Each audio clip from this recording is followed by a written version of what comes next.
সাম্প্রতিক সময়ে জুজুৎসু অ্যাসোসিয়েশনের সাধারণ সম্পাদক রফিকুল ইসলাম ওরফে নিউটনের বিরুদ্ধে নারী নির্যাতন এবং ধর্ষণের মতন একটি ঘটনায় অনুসন্ধানী একটি প্রতিবেদন প্রকাশ পায়। গণমাধ্যমে প্রকাশিত এই ঘটনাটির পরে একজন নারী ক্রীড়াবিদ এই জুজুৎসু অ্যাসোসিয়েশনের সাধারণ সম্পাদক রফিকুল ইসলাম ওরফে নিউটনের বিরুদ্ধে নারী ও শিশু নির্যাতন আইন এবং পর্নোগ্রাফি নিয়ন্ত্রণ আইনে একটি মামলা দায়ের করেন। ঘটনাটি গণমাধ্যমে প্রকাশিত হয়, ইলেকট্রনিক এবং প্রিন্ট মিডিয়ায় এবং সামাজিক যোগাযোগ মাধ্যমে ব্যাপক আলোচনার জন্ম দেয় এবং চাঞ্চল্য সৃষ্টি করে।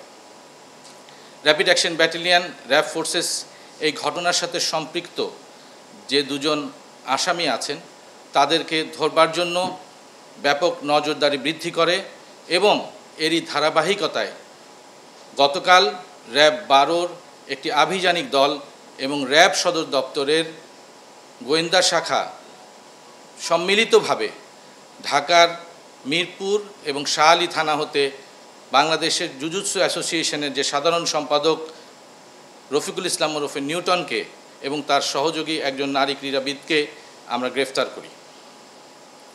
অনুসন্ধানে দেখা গেছে যে দরিদ্রতা, অসহায়ত্ব এবং অন্যদিকে ক্রীড়াবিদ হওয়ার যে স্বপ্ন এবং ভালো চাকরির প্রলোভন ইত্যাদিকে পুঁজি করে অসহায় নারীদেরকে সে ব্যবহার করত, বিভিন্ন সময় সে ধর্ষণের ঘটনা ঘটিয়েছে। শুধু তাই নয়, এই অ্যাসোসিয়েশনের যে ক্রীড়াবিদরা ছিলেন তাদের অধিকাংশই নারী ক্রীড়াবিদ, যেখানে সে সাধারণ সম্পাদক হিসেবে দায়িত্ব পালন করত, যেখানে তিনি ছিলেন একজন অভিভাবকের মতন, কিন্তু সেই অভিভাবকের দায়িত্ব সে পালন না করে রক্ষক হয়ে ভক্ষকের ভূমিকা পালন করেছেন।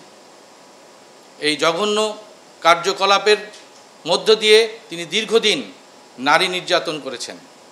শুধু তাই নয়, ক্রীড়াবিদরা যখন অনুশীলনের পূর্বে তাদের চেঞ্জিং রুম অর্থাৎ পোশাক পরিবর্তনের রুমে গমন করতেন, তখন এই ঘৃণিত ব্যক্তি তাদের বিভিন্ন ছবি, নগ্ন ছবি তিনি মোবাইলে সংরক্ষণ করতেন এবং পরবর্তীতে এই ছবিগুলো দেখিয়ে তাদেরকে ব্ল্যাকমেইল করে একাধিকবার ধর্ষণের ঘটনা ঘটিয়েছেন তিনি।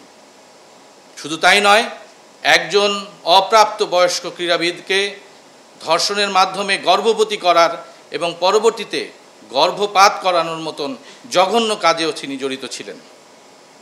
আমরা দ্রুততম সময়ের মধ্যে এই অপরাধীকে গ্রেফতার করেছি এবং এই অপরাধীকে গ্রেফতারের সময় দেখা গেছে সে অত্যন্ত ধূর্ত প্রকৃতির একজন ব্যক্তি, যে বিভিন্ন সময় বিভিন্ন ছলচাতুরির মাধ্যমে আমাদের চোখকে ফাঁকি দিয়ে বিভিন্ন জায়গায় আত্মগোপন করেছিল।